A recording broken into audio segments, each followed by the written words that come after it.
The Tale of Peter Rabbit, translated in Igbo by Eronini Ebujo. Otu oge, o nwere ụmụ ewi anọ ogbede. Aha ha wụ Yọkọtọ, Hikọtọ, Ọdụ Apụ na Pita. Ha na nne ha bi na agịga ukwutukwu aja n'okpuru akwara osisi ukwu. Otu ụtụtụ, agadi onye nga ewi kwuru, "Ugbu a, ụmụ m, unu nwere ike gawa n'ime ugbo ma ọwụkwanụ gbadatụ agbada n'ụzọ. Kama unu ejekwala n'ime nkwu onye nga Magrịgọ. Ihe mberede mere nna unu ebe ahụ. Onye nga Magrịgọ tinyere ya n'ime ụsụ. Ugbu a, rọrọwanụ arụrọ, mana unu emebikwala ihe. Afụwala m." Agadi onye nga ewi wee were otu ekete nakwa mbalarị were bịa si n'ime ọhịa ukwu gawa n'ụlọ onye na-eme achịcha. Ọ zụtara otu achịcha yeziri eyezi nakwa ụmụ mkpụrụ achịcha 5 ejiri mkpụrụ osisi mee.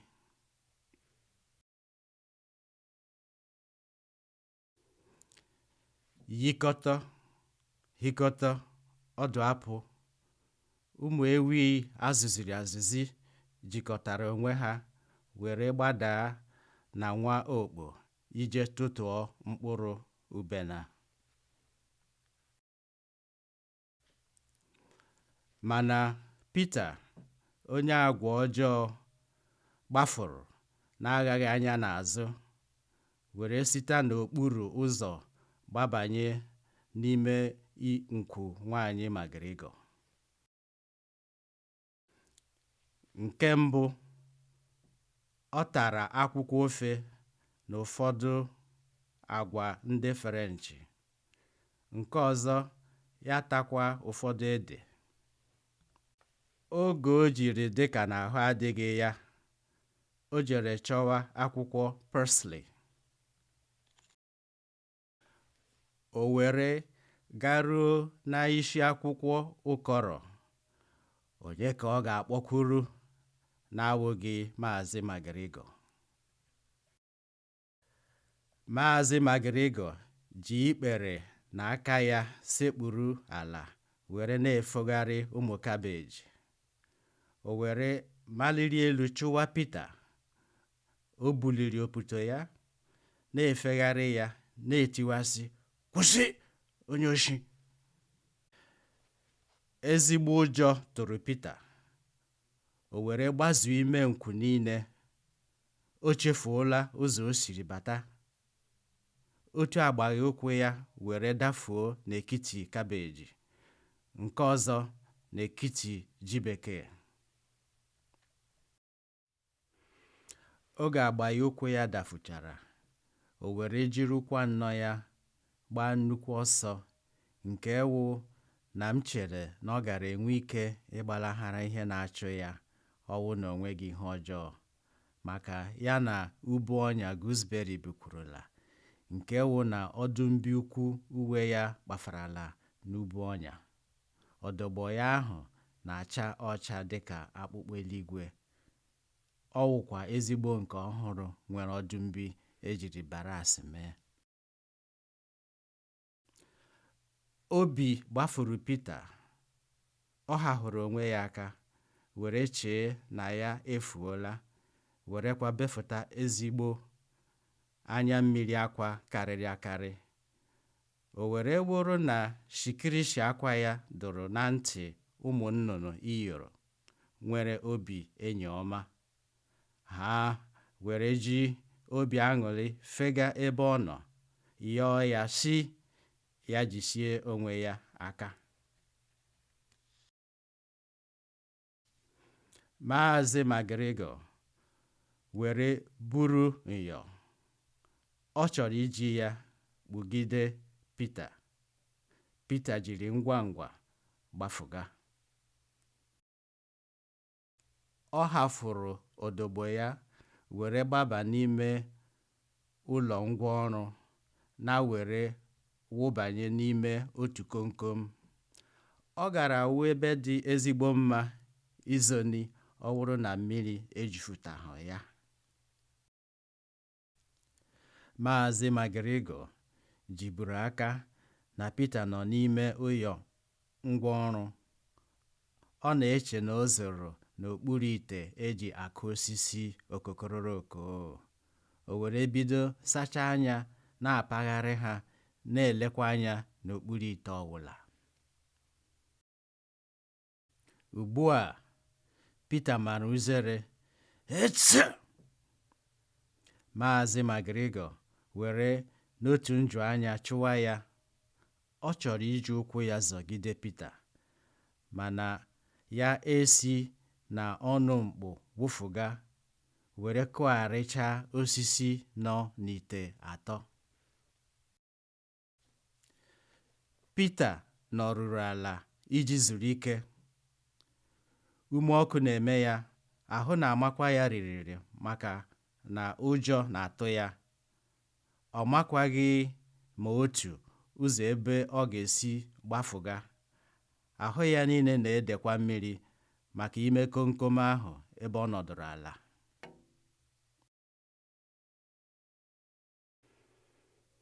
Nwa nkenke oge, o were bido na-agagharị elu n'ala were na-aga tunkem tunkem.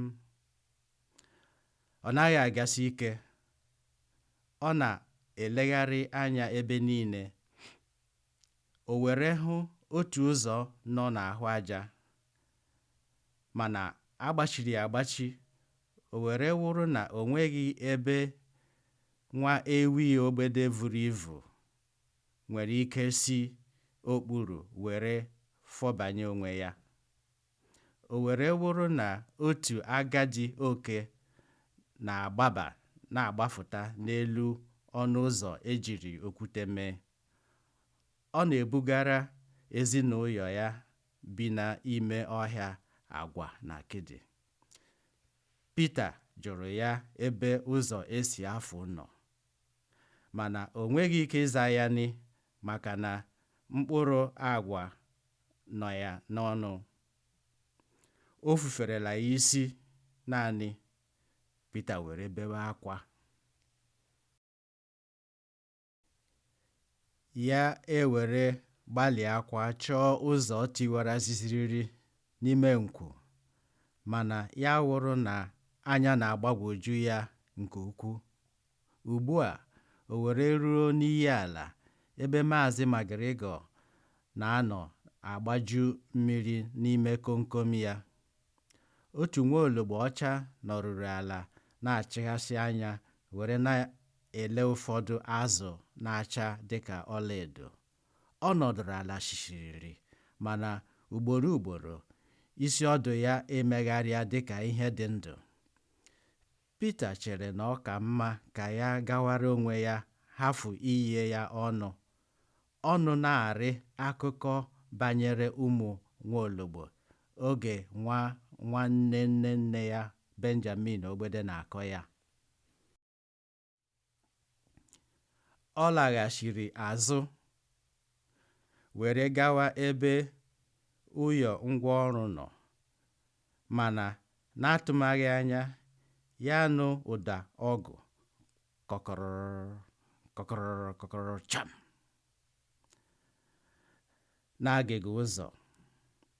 Pita ewere gbaa nwa nwenwe ọsọ gbabaga n'ime ọhịa. Ugbu a, ebe o nweghị ihe mereni, ya fụta ọzọ na were tekọrọ n'elu igwe eji ekpofu ihe na were nyoo anya n'ala. Ihe mbụ ọ hụrụ wụ Maazị McGregor ebe o ji ọgụ na-emegharị alụbasha. Azụ ya chewara ebe Pita nọ. Elefetụ anya ya wụrụ ụzọ esi afụ. Pita jiri nwayọọ nyịdaga n'elu igwe eji ekpofu ihe na were gbaa ọsọ etu o nwere ike n'agịga nwa okpo nọ n'azụ osisi ubena ojii. Maazị McGregor ji ọdụ anya hụpere ya, mana Pita emee anya dịka ọ hụghị ya. Ya ewere si okpuru ụzọ mafuga were baa n'ime ọhịa nọ n'ofe ọzọ na-awụghị n'ime nkwo ahụ. Ya na mechaa were nweta onwe ya.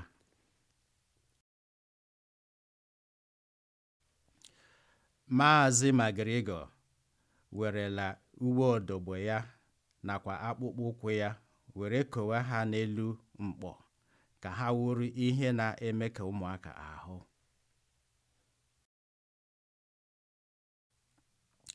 O nweghị oge Pita jiri kwụsị ịgba ọsọ ma ọ wụkwanụ ghaa anya n'azụ daghaye ruo n'ụlọ n'osisi ukwu.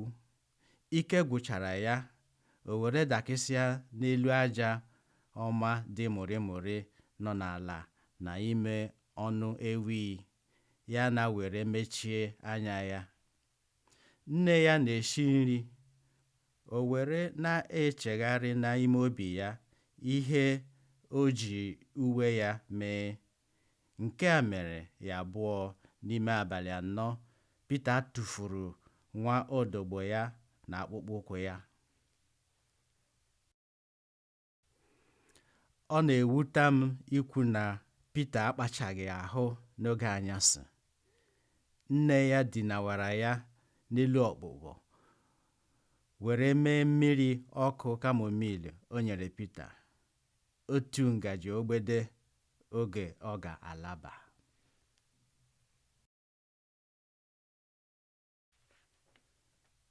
Mana yọkọtọ hịkọtọ ọdụ apụ riri achịcha na mmiri ara ehi nakwa ubena n'oge anyasị.